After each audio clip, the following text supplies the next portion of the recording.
Hey friends, if you wish to undo send time period in Gmail, then please watch this video. I will guide you through the procedure.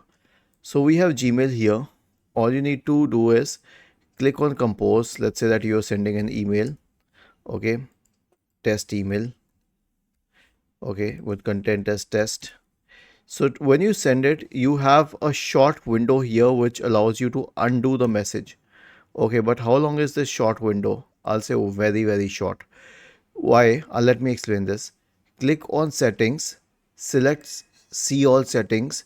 In the general tab itself, the fourth option is undo send. So the send cancellation period is 5 seconds. You'll get the notification here as I showed you. But you can increase it to a maximum of 30 seconds. Okay, it can be 20 seconds, it can be 10 seconds, it can be 5 seconds, which is default. Maximum of 30 seconds. And then scroll down and click on save changes. Was this helpful? If yes, then please subscribe to the channel. If not, then let us know in the comment section of the video on how we could help you further. Thank you for watching this video and have a nice day.